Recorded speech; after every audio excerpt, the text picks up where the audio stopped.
Hello അസ്സലാമു അലൈക്കും. ഇന്നത്തെ വീഡിയോയിലേക്ക് എല്ലാവർക്കും സ്വാഗതം. അപ്പോൾ രാഗി വെച്ചിട്ട് നമുക്ക് പുളിദോശ ഇഡ്ഡലി ആയിട്ട് ഉണ്ടാക്കാം. അപ്പോൾ അതിന് വേണ്ടി നമുക്ക് രാത്രി ഇപ്പോൾ അരച്ച് വെക്കാം. അങ്ങനെ കുറച്ച് രാഗി ഇട്ട് കുറച്ച് ഉഴുന്നും ചോറെല്ലാം ഇട്ടിട്ട് അരച്ചെടുക്കാം. കുറച്ച് പച്ചരി ഇടുന്നുണ്ട്. അപ്പോൾ വീഡിയോ കാണുന്നവർ എല്ലാവരും സബ്സ്ക്രൈബ് ചെയ്യണം, സപ്പോർട്ട് ചെയ്യണം. എല്ലാവരും സബ്സ്ക്രൈബ് ചെയ്തെങ്കിൽ ഞങ്ങൾക്ക് മുന്നോട്ട് പോകാൻ കഴിയുള്ളൂ. അപ്പോൾ എല്ലാവരും സബ്സ്ക്രൈബ് ചെയ്യാം. നമ്മൾ ഇത് അരച്ചിട്ട് ഫുള്ളാക്കിയിട്ട് എടുക്കാം. അപ്പോൾ ഞാൻ കുറേ ദിവസമായി വിചാരിക്കുന്നത് ഇങ്ങനെ ചൂടണമെന്ന്. അപ്പോൾ എല്ലാം അരച്ചിട്ടെല്ലാം ആയി നമുക്ക് പുളിക്കാൻ വെക്കാം. ഇന്നലെ രാത്രി അരച്ച് വെച്ച റാഗിൻ്റെ മാവ് ഇട്ടിട്ട് നമുക്ക് അപ്പം ഇട്ടെടുക്കാം.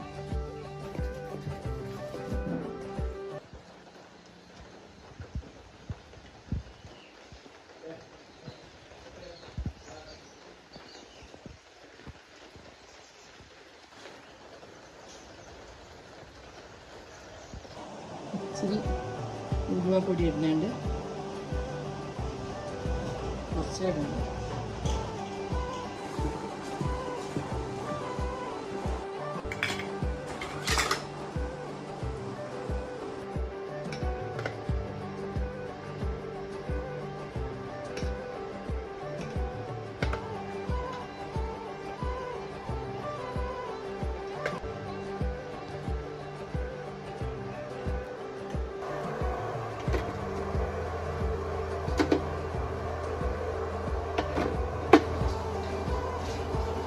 ചെമ്പിലൊക്കെ വെച്ച് നമുക്ക് വേവിച്ചെടുക്കാം.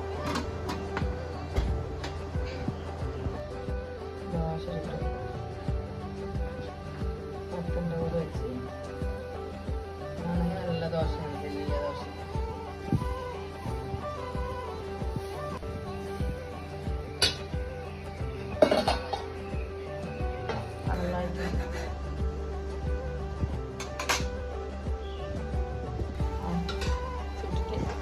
കാണിച്ചിട്ടല്ല ഒന്ന് ചുട്ടെടുക്കുന്നുണ്ട്.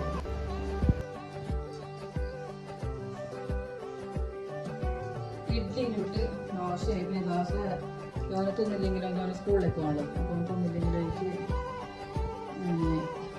സാധാ ദോശ മറിച്ചടിക്കുന്നുണ്ട്.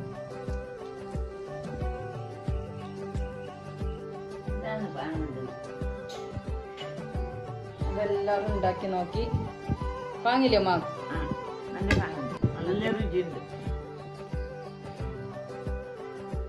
ഇന്നത്തേക്ക് എത്രമാത്രം എല്ലാവരും ഉണ്ടാക്കി നോക്കി റാഗി ദോശ ഇപ്പോൾ നല്ല അടിപൊളിയായിട്ട്. പുള്ളി ഉമ്മാവും ചായ കുടിക്കുന്നുണ്ട്. അങ്ങനെ എല്ലാവരും ഉണ്ടാക്കി നോക്കി ഇന്നത്തേക്ക് എത്ര